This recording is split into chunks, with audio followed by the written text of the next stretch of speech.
چند دن قبل مولانا عطا اللہ بندیالوی کو گرفتار کیا گیا، لیکن اب جو ان کے ماننے والے ہیں، جو ان کے جانثار ہیں، پیروکار ہیں، اور جو ان کے شاگرد ہیں، جو ان کو سننے والے ہیں، دیکھنے والے ہیں، اور جو ان کی سوچ اور فکر کے پیروکار ہیں، اب وہ سوال کر رہے ہیں کہ بھائی مولانا عطا اللہ بندیالوی کو کیوں گرفتار کیا؟ اس کی وجہ کیا تھی؟ کہتے ہیں وہ تو وکیل صحابہ بھی ہے، وکیل اہل بیت بھی ہے، اور ختم نبوت کا جو ہے کہ وہ مجاہد ہے، وہ غازی ہے، تو کیوں گرفتار کیا؟ تو یاد رکھو یہ وہی مولانا عطا اللہ بندیالوی ہے کہ جو کبھی یزید کی حمایت کرتا ہوا نظر آتا ہے، اور واقعہ کربلا کو ایک من گڑا تو کہتا ہے کہ بھائی واقعہ کربلا تو ہے ہی کوئی نہیں ہے تاریخ کے اندر، اور یہ وہی مولانا عطا اللہ بندیالوی صاحب ہیں کہ بھائی جو فرقہ واریت کو ہوا دیتے ہوئے نظر آتے ہیں، اور ہر اختلافی موضوع کے اوپر یہ بات کرتے ہوئے بھی نظر آتے ہیں، اور مولانا عطا اللہ بندیالوی کو بھی اپنے قول اور فعل کے اوپر غور و فکر کرنا چاہیے۔ اور یاد رکھو مولانا صاحب اہل سنت کا یہ عقیدہ ہے کہ جس دل کے اندر اہل بیت کی محبت ہو وہاں پر صحابہ کرام کا بوجھ نہیں آ سکتا، اور جس دل کے اندر صحابہ کرام کی محبت ہو وہاں پر اہل بیت کا بوجھ نہیں آ سکتا، اور اہل بیت کی محبت ایسی خوشبو ہے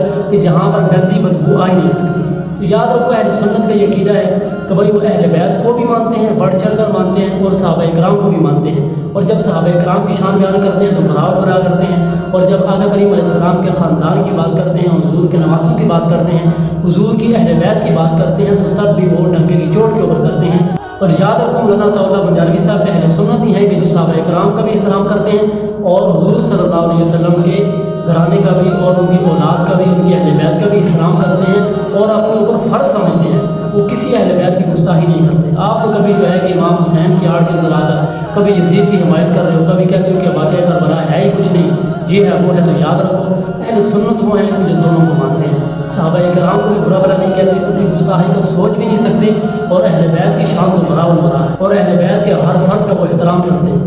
اور آپ کو بھی چاہیے کہ آپ اپنے قول اور فعل کے اوپر غور و فکر کریں، اور ایسے کاموں سے آپ باز آ جائیں۔